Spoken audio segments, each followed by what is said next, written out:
Hey, it's me, Curtis P, and this is just another tech show.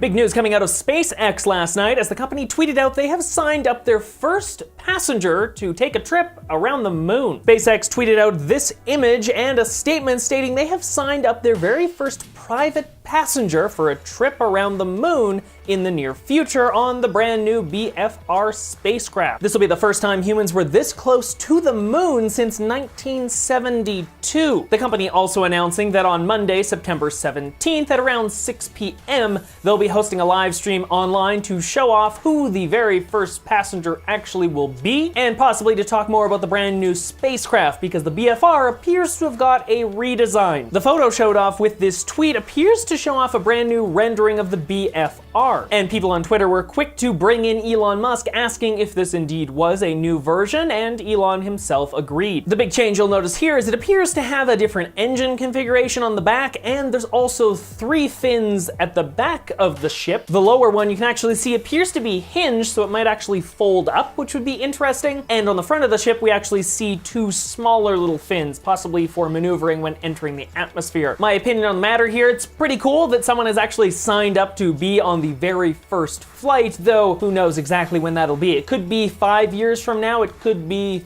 next year, though I find that highly doubtful. Overall, I'm more interested in the actual spacecraft here because this is the 3rd revision to the BFR that we've seen in the past couple of years, and I assume we're probably gonna see other revisions in the future until this thing actually gets built. Next up, Uber is getting a brand new logo. It's out with that weird dot and a circle thing and in with a very simplified new logo that's just Uber. The brand new icon is just the simplified logo with just the word Uber. The app is also getting a redesign here as well. This all stems from the fact that users are having issues associating that weird logo with the Uber brand. Before that logo, there used to be a very simple U-based icon, and that was pretty easy for people to understand, hey, that's Uber. So it looks like they're going back to that sort of styling here with just simply black and the word Uber in white. It's simple, it's clean, and you know what? I think it works. So if you haven't already noticed that on your own device, it'll be rolling out in the near future. Next, Google is killing off its Google Inbox because who didn't see that coming? Yes, Inbox users will have about 6 months to move over to the regular Gmail app before the Google Inbox app will be closed down. Now, a big thing to note here is that a lot of the Inbox features have already been moved over to Gmail. And again, this shouldn't be surprising. Google has a habit of sort of launching these weird sort of spin-offs and then eventually closing them and bringing the features to the main product. It's kind of like real-world beta testing. They're like, are these features interesting? Yes, they are, so let's bring them into the main app. So if you're a big fan of Google's Inbox app, it might be time to look over at Gmail or maybe just find a third party that's better. And keeping on the train of Google here, it looks like the brand new Pixelbook 2 might have leaked online. A short video clip leaked online shows the device with thinner bezels and rounder keys. There also appears to be a hamburger icon key in the top right of the keyboard, which is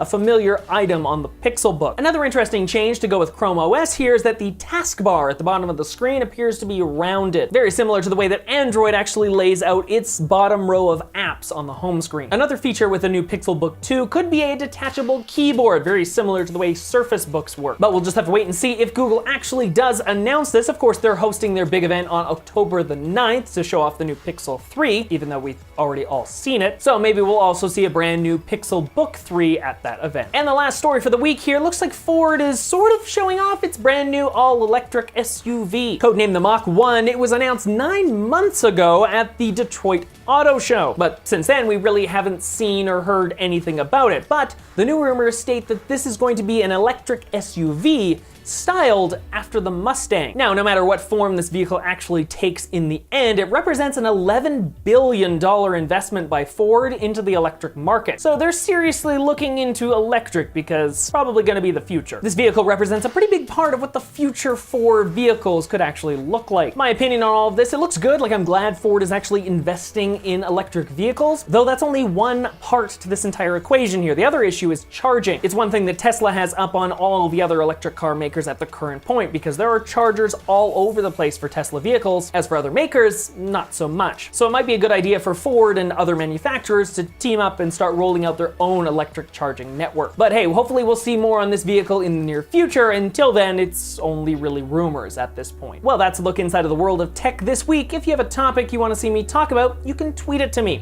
Otherwise, I'm Curtis Parody. Have yourself a great weekend, and I'll see you right back here next Friday.